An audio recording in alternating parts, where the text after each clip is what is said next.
Tuhan atau dunia. Kita tidak bisa mencintai Tuhan sekaligus mencintai dunia. Tidak seorang pun dapat mengabdi kepada Tuhan, kepada dua Tuhan. Karena jika demikian, ia akan membenci seorang dan mengasihi yang lain. Nah, kita buka dulu deh. Matius 6 ayat 24.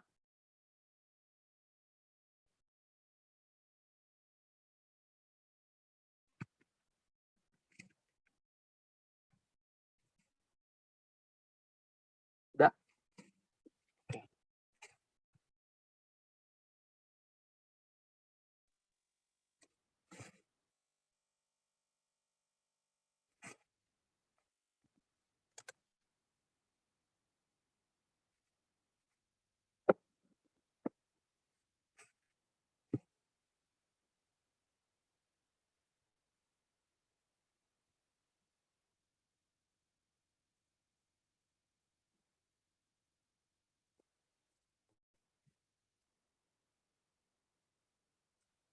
Atau ada yang bacakan saja?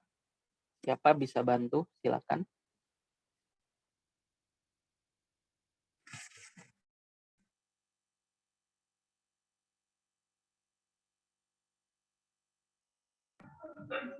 Matius 6 ayat 24. Tak seorang pun dapat mengabdi kepada dua tuan, karena jika demikian, ia akan membenci yang seorang dan mengasihi yang lain, atau ia akan setia kepada yang seorang dan tidak mengindahkan yang lain. Kamu tidak dapat mengabdi kepada Allah dan kepada Mamon. Iya. Terkait dengan tema pembahasan kita, Tuhan atau dunia, kita itu nggak bisa milih dua-duanya ya. Kita mau mengasihi Tuhan atau mengasihi dunia. Kita nggak bisa mencintai Tuhan sekaligus mencintai dunia. Dalam Matius 6 ayat 24, yang juga sejajar dengan Lukas 16 ayat 13, di sana dikatakan, tidak seorang pun dapat mengabdi pada dua Tuhan. Kita aja nggak mau diduain, betul ya? Apalagi Tuhan. Dan kekristenan itu sebetulnya tidak bisa dijalani sebagai sampingan. Tidak bisa dijalani sebagai sampingan. Tidak bisa dijalani sebagai sambilan. Tetapi harus segenap hidup. Harus segenap hidup. Nah, ini buat teman-teman yang masih muda mungkin ini terdengar ekstrim banget firmannya. Sebetulnya enggak, ini semua tertulis di Alkitab.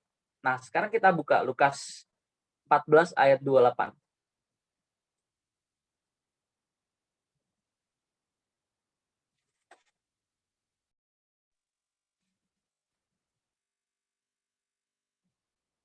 Atau langsung ke ayat 33 deh. Lukas 14 ayat 33.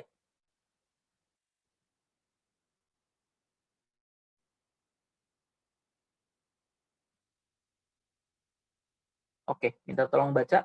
Satu orang, silakan.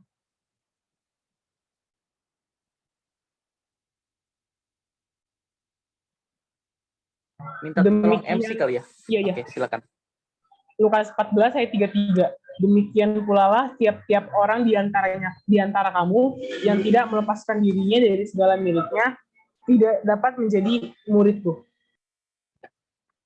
Demikian pula lah tiap-tiap orang di antara kamu yang tidak melepaskan dirinya dari segala miliknya tidak dapat menjadi muridku. Melepaskan segalanya ya, segala miliknya. Dalam ayat 28, masih di Lukas 14, di sana dikatakan, kalau kamu mau ikut aku, hitung dulu anggarannya. Sama seperti ketika seseorang hendak mendirikan sebuah bangunan atau menara, dia mesti hitung dulu modalnya. Hitung dulu anggarannya. Kenapa mesti hitung anggaran? Karena kalau nggak jadi bangunannya. Nggak jadi menaranya. Sama halnya dengan mengikut Tuhan Yesus. Kalau kita hanya memberikan 50%, kita hanya memberikan 80%, bahkan 90%, sebetulnya kita nggak bisa, kita belum bisa dibentuk Tuhan. Dalam Lukas 18 ayat 18 sampai 23 ada kisah menarik dari seorang muda kaya yang mau ikut Tuhan Yesus. Jadi dia datangin Tuhan Yesus, dia bilang ke Tuhan Yesus, "Guru, perbuatan baik apa yang harus aku miliki supaya aku memperoleh hidup yang kekal?" Tuhan Yesus bilang, "Jangan mencuri, jangan membunuh, jangan berzina." Itu kan Taurat ya. Dan orang muda kaya ini menyanggupinya. Dia mengatakan, "Aku sudah melakukan semuanya itu. Apalagi yang kurang?" Apalagi yang kurang? Dalam melakukan Taurat, kalau kita berhasil melakukan 9, tapi gagal 1, ini nggak dihitung 9-nya. Jadi betapa susahnya melakukan Taurat itu. Dan orang muda kaya ini berhasil melakukan Taurat. Lalu dia datang pergi ke Tuhan Yesus, dia tanya, "Bagaimana caranya supaya aku memperoleh hidup yang kekal?" Lakukan Taurat. Lalu bagaimana caranya supaya aku bisa ikut Engkau, Tuhan? Nah, ini jawaban yang tidak terduga ya. Yang mungkin orang kaya ini juga tidak menduga-duga Tuhan Yesus akan menjawab begini. Tuhan Yesus jawab, "Jual segala harta milikmu, bagikan kepada orang miskin, lalu datang kembali kemari ikut aku." Sejajar ya dengan Lukas 14 ayat 33 ya, yang tadi kita baca ya. Jikalau seseorang tidak melepaskan segala milik kepunyaannya, dia tidak layak menjadi murid. Loh, kok mesti semuanya sih? Kenapa mesti begitu? Coba deh. Tuhan Yesus kira-kira ngasih berapa sih? Ngasih apa sih ke kita sih? Tuhan Yesus tuh ngasih hidupnya loh. Kalau presiden datang ke rumah kita, terus melayani kita, kita terharu ya. Wah, presidennya seorang presiden yang merakyat. Dia begitu mencintai rakyat, bahkan bertemu dengan kita, kita pasti terharu. Atau memberikan bantuan secara langsung. Nah, ini Tuhan jadi manusia. Memberikan hidupnya untuk menjadi korban di atas salib. Yang salah kita yang dihukum Tuhan Yesus. Coba bayangin. Jadi kalau ada pertanyaan, kenapa kita harus mengasihi Tuhan segenap hidup kita? Kalau enggak, kita nggak bisa dibentuk. Di cerita Lukas 18 ayat 18 sampai akhir dari ayat itu, orang muda kaya itu akhirnya jawab gini. Orang muda kaya itu ngerespon begini. Dia sedih. Kenapa? Karena banyak sekali hartanya. Tadi pertanyaan pertama apa? Bagaimana cara supaya aku dapat memperoleh hidup yang kekal? Lakukan Taurat. Bagaimana cara supaya aku bisa ikut Engkau? Jual segala milikmu, bagikan kepada orang miskin, lalu datang kembali ikut aku. Orang muda kaya itu merespon dengan sedih hatinya. Nanti teman-teman bisa baca sendiri nih di Lukas 18 ayat 18 sampai 23. Dia sedih sekali karena banyak hartanya. Dengan kata lain, sebetulnya dia masih terikat. Masih terikat. Kalau kita terikat dengan Tuhan, segala sesuatu yang ada pada kita, yang Tuhan percayakan, yang Tuhan izinkan, tidak akan membuat kita terikat olehnya. Baik itu oleh apapun ataupun siapapun. Baik itu kekayaan, jabatan, pasangan. Kita nggak akan terikat. Syaratnya apa? Terikat dengan Tuhan. Jadi bukan tanpa sebab Tuhan Yesus kurang kerjaan nyuruh orang muda kaya untuk jual segala miliknya. Sebab orang muda kaya ini meskipun sudah berhasil melakukan Taurat, tapi dia masih terikat dengan kekayaannya itu. Makanya nggak bisa dibentuk Tuhan. Bagaimana mau jadi sahabat Tuhan? Nah, nanti kita bahas ya kalau waktunya cukup ya. Ada dua kata dalam bahasa Yunani, Philos dan Hetarios. Philos artinya sahabat Tuhan. Hetarios artinya teman. Tuhan Yesus menyebut Yudas sebagai Hetarios, teman. Nah, nanti kita lihat. Semoga waktunya cukup ya. Sekali lagi saya mau ulang pernyataan ini. Kekristenan itu tidak bisa menjadi sampingan. Tidak bisa dijalani sebagai sambilan. Tetapi harus segenap hidup. Kekristenan yang benar itu bukan sekedar menjalankan rutinitas beragama. Kalau kita baca di dalam Matius 5 ayat 20, di sana dikatakan, jikalau hidup keagamaanmu tidak lebih benar daripada orang Farisi dan ahli Taurat, kamu tidak masuk ke dalam kerajaan. Jikalau hidup keagamaanmu tidak lebih benar daripada orang Farisi dan ahli Taurat, kenapa kita dibandingkan dengan mereka? Karena mereka dijadikan sebagai simbol agama tertinggi. Kita mulai dapat clue ya, kalau orang Kristen itu nggak sama dengan agama lain. Kalau ada orang bilang semua agama mengajarkan kebaikan, betul, tapi Kristen mengajarkan kesempurnaan. Kita bisa lihat di Matius 5 ayat 48, haruslah kamu sempurna, sama seperti Bapamu yang di surga adalah. Menjadi sahabat Tuhan artinya menjadi sempurna, berfungsi sesuai dengan fungsinya. Kita dewasa sehingga bisa memberi segenap hidup kita ke Tuhan. Maksudnya gimana? Gini, apa bedanya anak kecil dan orang dewasa? Anak kecil minta ya. Perbedaan yang paling umum antara anak-anak dan orang dewasa. Anak kecil minta, orang dewasa memberi. Coba lihat di kebanyakan doa-doa dalam kebanyakan kita ya, nggak usah ngomongin agama lain ya. Meskipun agama lain juga begitu. Tapi kita ngomongin kita aja. Biasanya gimana? Apakah kita minta ke Tuhan? Bukan berarti minta itu salah ya. Di Alkitab diajarin kalau kamu minta sesuai dengan kehendakku, maka kamu akan menerimanya. Tapi hari ini kita nggak bahas tentang doa, jadi kita mungkin hanya sekedar menyinggung saja ya. Agama masih membuka peluang, membuka celah supaya orang itu bisa menikmati dunia. Saya ulang, agama masih membuka peluang, masih membuka celah orang itu bisa menikmati dunia. Agama fokusnya apa sih? Melakukan hukum, melakukan peraturan, menjalankan syariat, rutinitas agama. Itu ciri dari agama. Taat hukum, peraturan, menjalankan syariat agama. Kalau agama masih membuka peluang, membuka celah orang dapat menikmati dunia, kekristenan itu sama sekali tidak. Kekristenan itu sangat berbeda. Bukan berarti kita nggak boleh punya banyak uang, terus kita nggak bisa menikmati hidup. Bisa. Kita bisa menikmati hidup, tapi tidak terikat.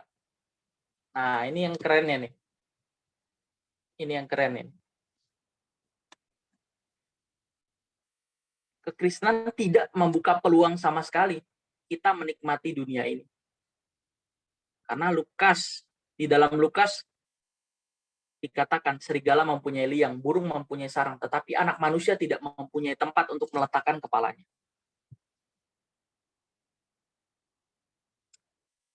Kekristenan sangatlah berbeda. Kekristenan adalah panggilan untuk menjadi sempurna. Panggilan untuk menjadi sempurna. Sahabat itu apa sih kalau dibilang kata sahabat? Sahabat itu orang dekat ya. Orang yang tahu cerita.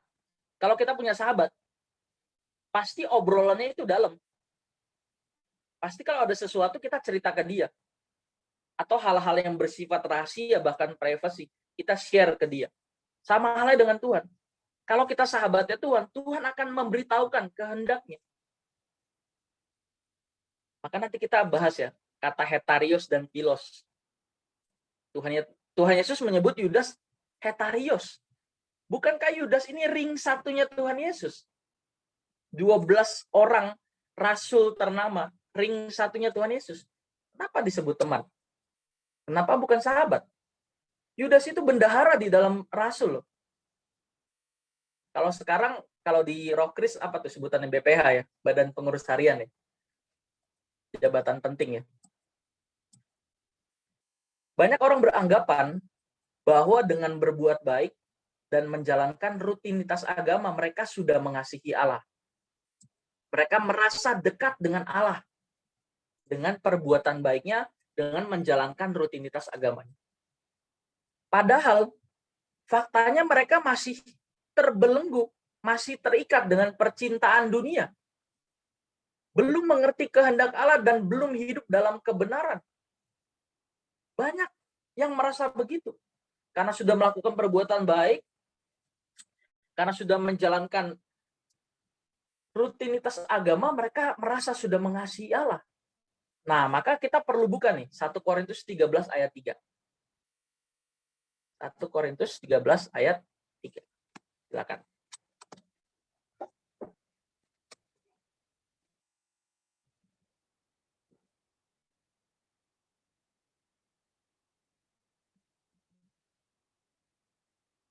Oke, minta tolong dibaca lagi. 1 Korintus 13 ayat 3. Dan sekalipun aku membagi-bagikan segala sesuatu yang ada padaku, bahkan menyerahkan tubuhku untuk dibakar, tapi jika aku tidak mempunyai kasih, sedikit pun tidak ada faedahnya bagiku. Perhatikan ayat ini. Dan sekalipun aku membagikan segala sesuatu yang ada padaku, orang baik nggak? Pertanyaan saya. Orang baik nggak? Bahkan menyerahkan tubuhku untuk dibakar. Dia berkorban. Baik nggak orang ini? Baik. Tapi kita lihat. Kita lihat kalimat selanjutnya. Tetapi jika aku tidak mempunyai kasih, sedikit pun itu tidak ada faedah. Faedah itu gunanya. Nggak ada gunanya bagiku. Nah loh. Tetapi jika aku tidak memiliki, tidak mempunyai kasih, sedikit pun tidak ada faedahnya bagi. Nah, sekarang kita mulai bertanya-tanya, apa kasih itu? Kasih itu bukan perbuatan baik. Kasih itu bukan positive thinking. Kasih itu artinya melakukan segala sesuatu sesuai pikiran perasaan Allah. Itu namanya kasih. Mengasihi artinya menyatakan pikiran perasaan Allah. Oke, gampangnya gini. Kasih itu adalah perbuatan baik yang disuruh Tuhan. Itu namanya kasih. Jadi kalau orang merasa berbuat baik, menjalankan rutinitas agama, lalu dia merasa dirinya itu dekat dengan Allah, merasa sudah melakukan kehendak Allah, dia belum mengerti kebenaran. Belum mengerti kebenaran. Perbuatan baik yang dikehendaki Tuhan atas orang percaya adalah perbuatan baik yang kita lakukan yang mendatangkan kemuliaan Allah. Maksudnya gini, kita buat baik ke orang, tapi kita apa? Gimana membahasakannya? Perbuatan baik yang kita tujukan ke orang lain itu supaya orang lain itu melihat kebaikan Tuhan. Supaya orang yang kita bantu itu sadar, oh ini pertolongan dari Tuhan. Terima kasih Tuhan sudah membantu saya. Lewat orang Kristen, lewat kita ini. Itu perbuatan baik yang dikehendaki Tuhan yang disebut kasih. Nah itu yang seharusnya kita miliki. Kalau perbuatan baik kita tidak mendatangkan kemuliaan Allah, tapi hanya mendatangkan kemuliaan bagi diri kita sendiri supaya kita dipandang baik, pencitraan ya, atau supaya kita dianggap dermawan, kita belum mengasihi. Sekali lagi, kasih itu adalah melakukan segala sesuatu sesuai pikiran perasaan. Pikiran perasaan Allah itu apa? Firman Tuhan. Logos yang kita pelajari membangun konsep berpikir, cara memandang. Pada saat ada kejadian gak enak, suara atau cara pandang itu muncul. Lalu kita lakukan, itu yang disebut rema. Rema itulah yang mendewasakan kita. Roma 10 ayat 17 mengatakan, iman timbul dari pendengaran, dan pendengaran oleh firman Kristus. Banyak orang nggak baca, teks aslinya di situ bukan logos, tapi rema. Apa bedanya logos dan rema? Logos firman Tuhan yang kita pelajari, lalu kita mengerti, kita pahami, itu namanya logos. Kebenaran tertulis Alkitab, namanya logos. Kalau rema apa? Rema itu adalah kebenaran Tuhan yang kita pelajari, lalu bersuara pada saat ada kejadian tertentu kejadian yang gak enak yang membuat kita memilih mau melakukan kehendak Tuhan, suara firman, atau kita memutuskan untuk tidak melakukan firman Tuhan.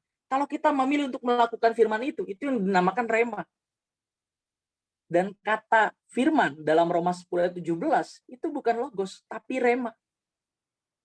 Iman timbul dari pendengaran dan pendengaran oleh rema atau Kristus. Orang kalau cuma baca firman, bukan berarti saya menyalahkan baca firman ya. Baca firman bagus, tapi perintah di Alkitab bukan baca firman, bukan baca Alkitab. Merenungkan. Di mana ayatnya? Mazmur 1 ayat 2. Nanti silakan dibuka masing-masing ya. Merenungkan firman. Orang yang merenungkan firman Tuhan lalu melakukannya, itulah yang menimbulkan iman. Iman itu apa sih? Iman itu artinya menyerahkan diri sepenuhnya kepada kehendak Tuhan. Menyerahkan diri sepenuhnya kepada objek yang dipercayai, dalam hal ini Tuhan. Itu namanya beriman. Tadi kita juga udah menyinggung ya, Matius 5 ayat 20. Kalau hidup keagamaan kita tidak lebih benar daripada orang Farisi dan ahli Taurat, kita ini belum layak jadi anggota keluarga kerajaan. Oke, nggak apa-apa deh, kita buka deh. Matius 5 ayat 20.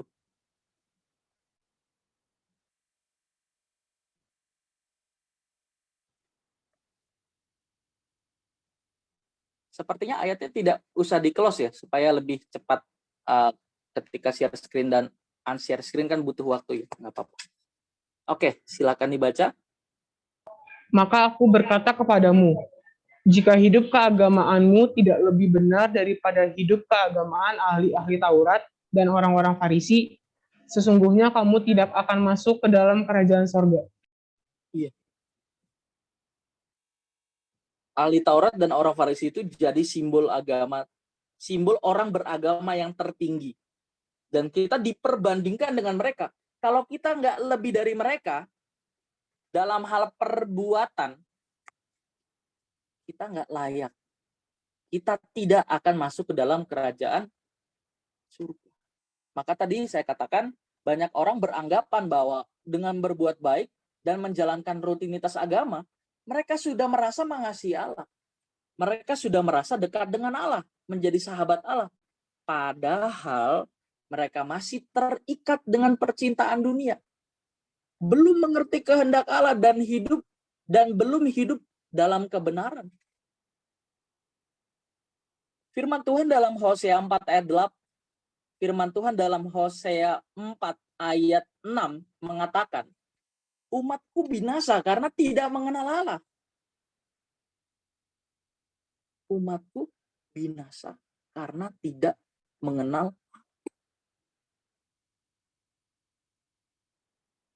Tahukah bahwa orang-orang Kristen itu adalah orang-orang yang dipilih untuk bisa memiliki hubungan yang eksklusif, hubungan yang dekat dengan Tuhan, yaitu menjadi saudara. Ayatnya di mana? Roma 8 ayat 29. Menjadi sahabat. Ayatnya di mana? Yohanes 15 ayat 16. Dan menjadi pengawal Tuhan. Oke, kita buka dulu deh, menjadi sahabat ya. Yohanes 15 ayat 16.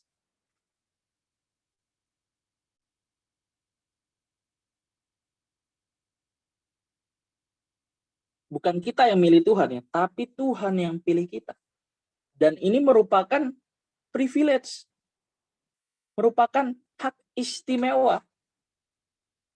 Kita bisa dipilih Tuhan untuk menjadi sahabatnya. Oke, dibaca. Yohanes 15 ayat 16. Bukan kamu yang memilih aku, tetapi akulah yang memilih kamu. Dan aku telah menetapkan kamu supaya kamu pergi dan menghasilkan buah, dan buahmu itu tetap. Supaya apa yang kamu minta kepada Bapa dalam namaku diberikannya kepadamu. Iya, supaya apa yang kamu minta kepada Bapa dalam namaku diberikannya kepada. Bukan kamu yang memilih aku, tapi aku yang memilih kamu. Nah, kita buka satu ayat lagi yang sama membicarakan soal ini, Roma 8 ayat 29.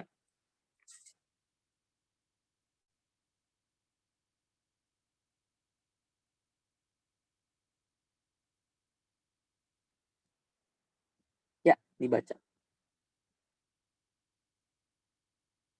Sebab semua orang yang dipilihnya dari semula, mereka juga ditentukannya dari semula untuk menjadi serupa dengan gambaran anaknya, supaya anaknya itu menjadi yang sulung di antara banyak saudara. Iya, sebab semua orang yang dipilihnya dari semula, mereka juga ditentukannya dari semula untuk menjadi serupa dengan gambaran anak. Kita harus berlapang dada ya. Kalau ada saudara kita atau sahabat kita yang bukan meyakini Tuhan Yesus sebagai Tuhan, non-Kristen maksudnya. Mereka tidak dipilih untuk menjadi serupa dengan gambaran anaknya. Tetapi mereka tetap bisa masuk surga. Ini kabar baiknya. Asal mereka tidak membenci dan menghujat Yesus. Maka kita harus menjaga perilaku kita supaya kita jangan membenci sehingga orang yang membenci kita membenci Tuhan. Pasti tidak selalu.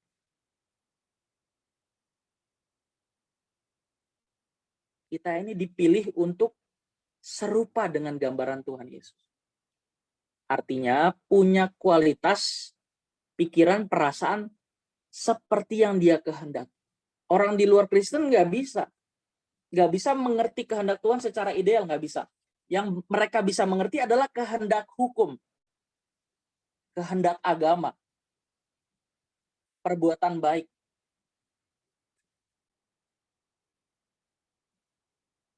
Tapi mereka masih tetap bisa masuk ke dalam kerajaan.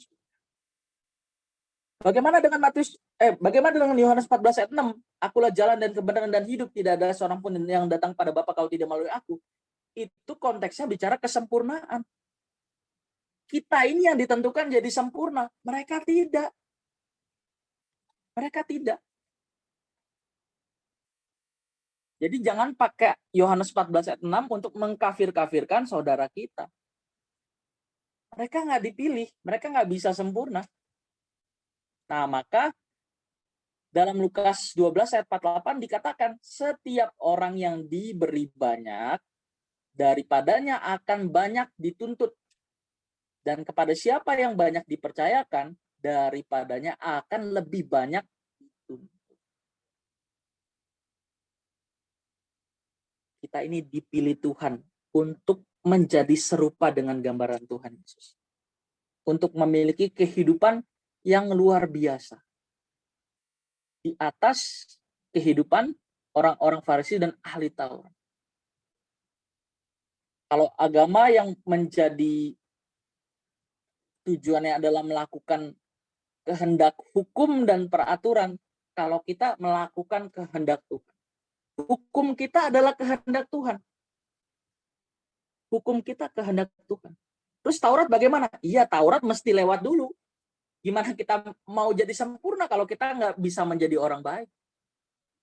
Tapi tujuan orang Kristen itu dikasih privilege, Yohanes 1 ayat 12 ya, kepada setiap orang yang menerimanya diberinya kuasa supaya menjadi anak.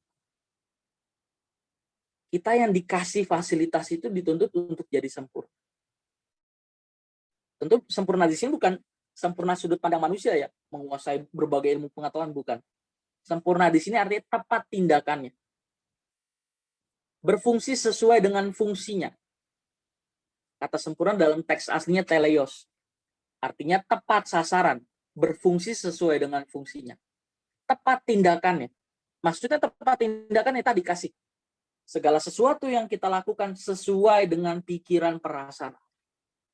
Kita bisa melakukan kehendak Allah dengan sempurna. Karena kehendak Allah itu sendiri yang menjadi hukumnya. The Lord is my law. Dalam Yakobus 4 ayat 4 dikatakan, hai kamu orang yang tidak setia. Nah, sekarang kita masuk ke ini ya. Sahabat ya. Dalam Yakobus 4 ayat 4 dikatakan, hai kamu orang yang tidak setia, tidaklah kamu tahu bahwa persahabatan dengan dunia adalah permusuhan dengan Allah. Jadi barang siapa hendak menjadi sahabat dunia, ia menjadikan dirinya sebagai musuh. Di awal pembahasan tadi kita sudah belajar ya. Kita itu nggak bisa mencintai Tuhan sekaligus mencintai dunia. Kalau kita pun berada di posisi itu, kita akan menjadi kaum yang suam-suam kuku.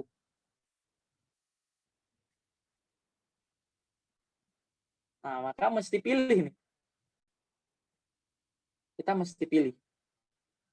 Kita mau melakukan kehendak Tuhan atau kehendak kita sendiri, yang merupakan representasi dari kehendak iblis juga. Loh, kok kehendak iblis? Keinginan manusia itu banyak nggak benernya. Dan iblis itu nggak ngelarang manusia jadi baik loh. Kamu buat baik aja, kamu jadi baik aja, kamu taatlah beragama, tapi jangan jadi seperti Tuhan Yesus. Itu goal. Kita disimpangkan pada satu tujuan yang seakan-akan itu baik. Ya, jadi orang baik aja. Padahal tadi di dalam Hosea dikatakan apa? Jemaatku binasa karena tidak mengenal Allah.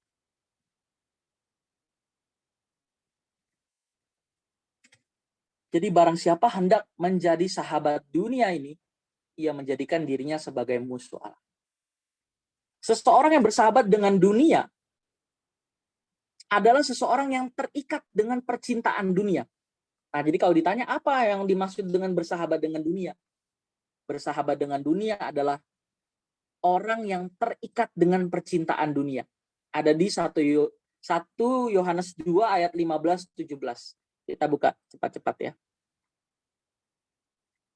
1 Yohanes 2 ayat 15-17.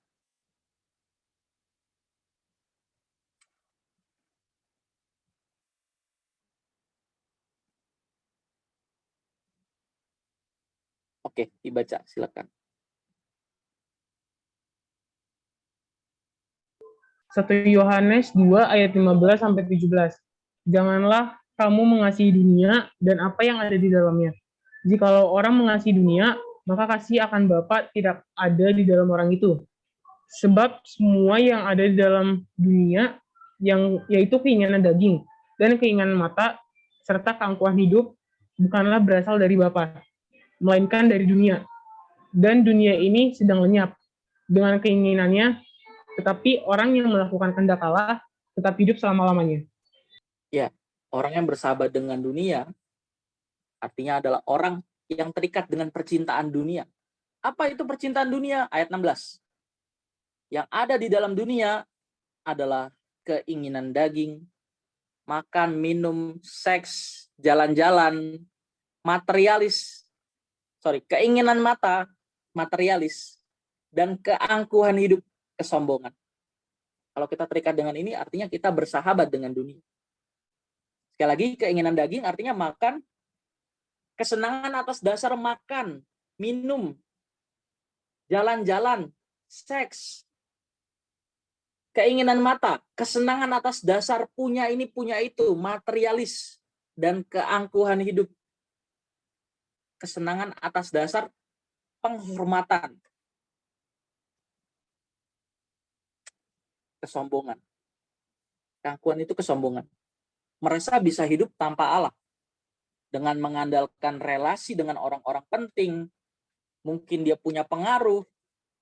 Nah, ini termasuk dalam keangkuhan hidup. Bukanlah berasal dari Bapa, melainkan dari dunia.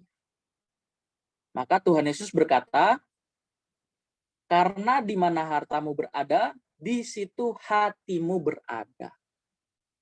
Bersahabat dengan dunia artinya memiliki pengertian bahwa dunia dan segala hiburannya dapat membahagiakan, dapat memuaskan hidup kita.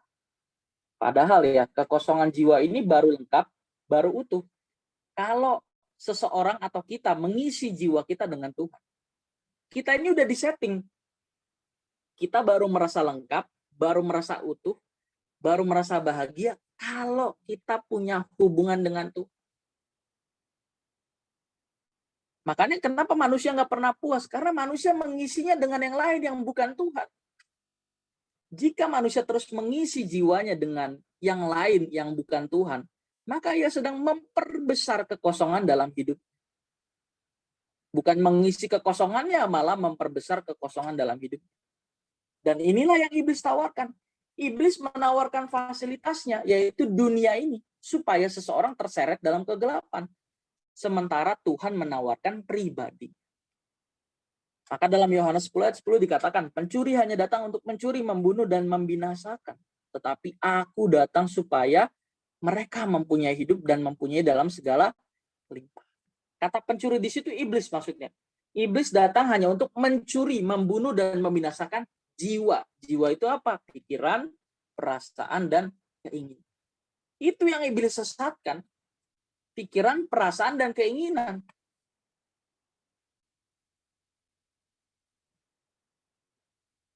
Iblis menawarkan fasilitas yang nggak mungkin dong. Mau nggak kita disuruh menyembah iblis? Sembah aku. Nggak mungkin. Maka iblis tawarkan fasilitasnya. Kalau kita terikat dengan fasilitasnya itu, yang dinamakan tadi percintaan dunia, kita menyembah iblis sebetulnya. Sementara Tuhan tidak menawarkan fasilitasnya, Tuhan menawarkan pribadinya. Akulah jalan dan kebenaran dan hidup. Tuhan menawarkan pribadinya. Bersahabat dengan Tuhan. Nah, oke, sekarang kita bahas. Bersahabat dengan Tuhan itu apa sih? Tadi bersahabat dengan dunia artinya terikat, terbelenggu dengan percintaan dunia. Nah, kalau bersahabat dengan Tuhan apa? Bersahabat dengan Tuhan sebetulnya sama artinya dengan menempatkan diri dengan benar di hadapan Tuhan. Atau menempatkan Tuhan di tempat terhormat dalam hidup ini. Hal ini tidak dapat terjadi kalau seseorang sudah terlanjur menempatkan yang lain di tempat terhormat.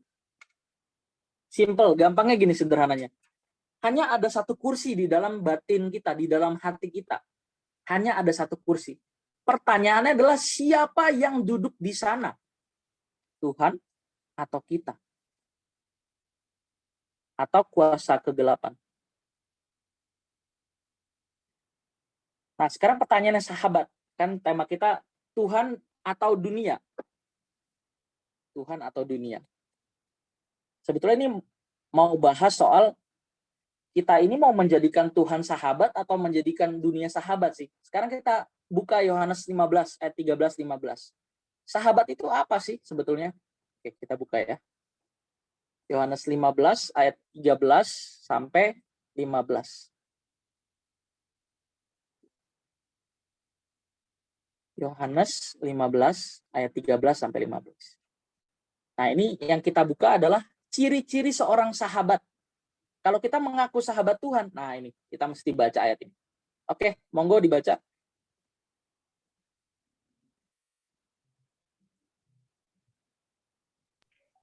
Yohanes 15 ayat 13 sampai 15. Tidak ada kasih yang lebih besar daripada kasih seorang yang memberikan nyawanya untuk sahabat-sahabatnya. Kamu adalah sahabatku, jikalau kamu berbuat apa yang kuperintahkan padamu. Aku tidak menyebut kamu lagi hamba, sebab hamba tidak tahu apa yang diperbuat oleh tuannya. Tetapi aku menyebut kamu sahabat, karena aku telah memberitahukan kepada kamu segala sesuatu yang telah kudengar dari Bapakku. Iya, di situ kata sahabat apa? Orang yang menjadi sahabat Tuhan adalah orang yang melakukan perintah Tuhan.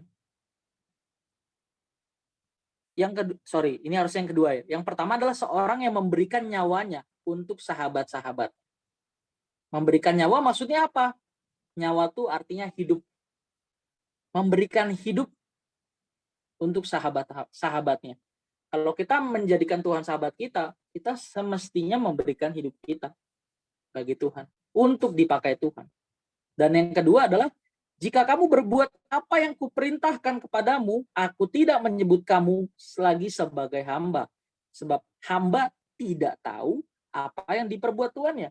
Tetapi aku menyebut kamu sahabat karena aku telah memberitahukan kepada kamu segala sesuatu yang kudengar dari Bapa. Wah, keren ya. Nah, kita buka Matius 26 ayat 50.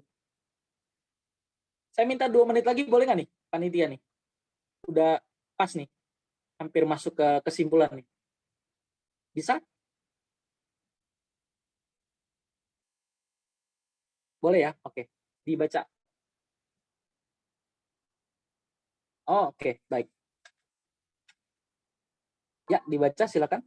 Tetapi Yesus berkata kepadanya, "Hai teman, untuk itukah engkau datang?" Maka majulah mereka memegang Yesus dan menangkapnya. Iya. Tahu nggak, itu Tuhan Yesus lagi ngobrol sama siapa?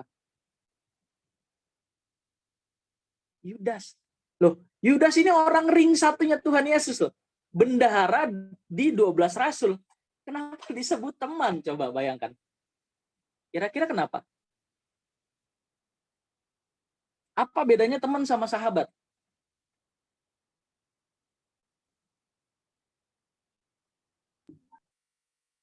Ya, boleh jawab, silakan.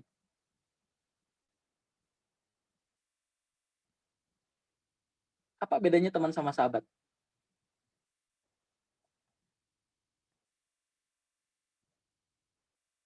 Oke, ini mungkin nanti bisa jadi pertanyaan kuis ya, kalau buat games ya. Ada yang mau jawab? Tadi kita udah bahas tuh karakteristik sahabat. Sahabat bisa dipercaya, betul.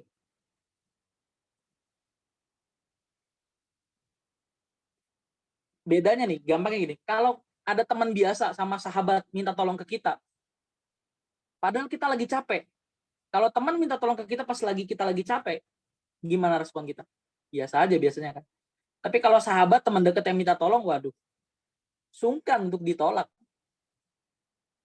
Nah, Tuhan Yesus menyebut Yudas sahabat karena Yudas tidak mengerti yang menjadi kehendak Tuhan. Nah, ini ada pandangan yang keliru banget ya.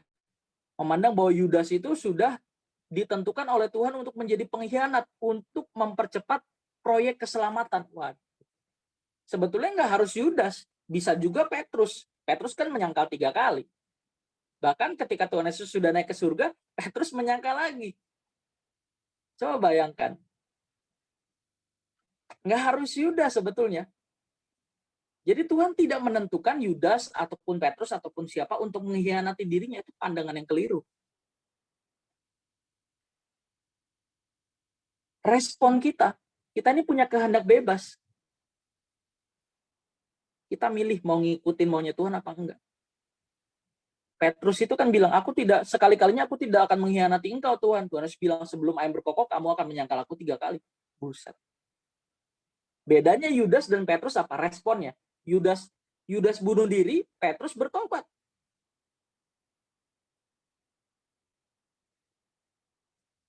Jadi sebutan Tuhan Yesus ke Yudas ini cukup mengagetkan ya.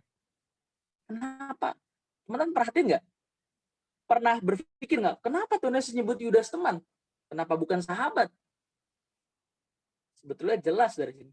Karena Yudas tidak mengerti apa yang menjadi kehendak Tuhan Yesus.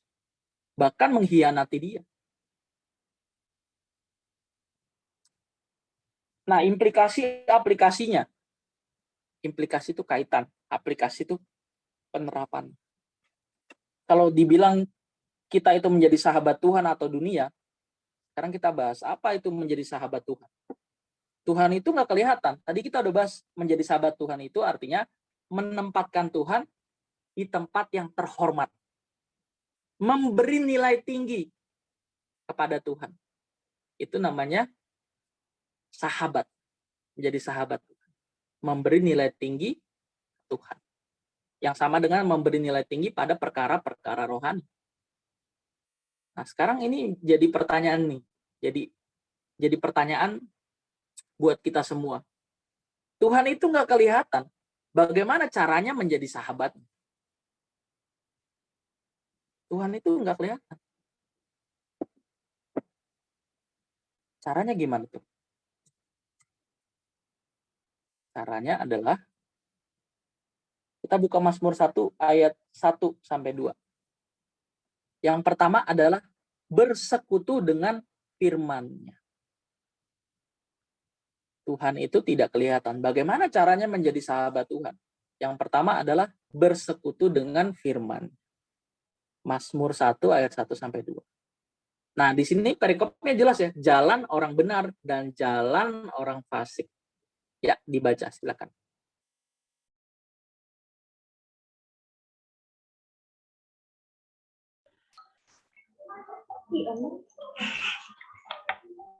Berbahagialah orang yang tidak berjalan menurut nasihat orang fasik, yang tidak berdiri di jalan orang berdosa, dan yang tidak duduk dalam kumpulan pencemooh, tetapi yang kesukaannya ialah Taurat Tuhan, dan yang merenungkan Taurat itu siang dan Iya, berbahagialah orang yang tidak berjalan menurut nasihat orang fasik. Orang fasik itu orangnya udah tahu benar, tapi dia memilih melakukan yang salah. Fasik namanya. Dia udah tahu yang benar nih, tapi dia nggak melakukan yang benar itu. Namanya fasik. Yang tidak berdiri di jalan orang berdosa. Jelas orang berdosa ya. Yang tidak duduk di dalam kumpulan pencemooh. Apa nih maksudnya? Tukang gosip. Tetapi yang kesukaannya ialah Taurat Tuhan atau firman Tuhan dan merenungkan. Nah, ini tadi saya bilang, di Alkitab nggak ada perintah baca Alkitab. Yang ada adalah merenungkan firman. Tetapi yang kesukaannya ialah Taurat Tuhan, firman Tuhan, dan merenungkannya siang dan malam. Nah, ini caranya. Bagaimana menjadi sahabat Tuhan sementara Tuhan tidak kelihatan? Jawabnya adalah bersekutu dengan firman. Yang kedua adalah bersekutu dengan sesama orang percaya. Ini komunitas. Kayak kita sekarang. Kita buka 1 Korintus 15 ayat 33. Ini MC-nya capek nih ya, baca ayat mulu ya. Boleh deh gantian siapa deh, kalau MC-nya udah capek ya. Tapi kalau masih kuat nggak apa-apa. Canda ya.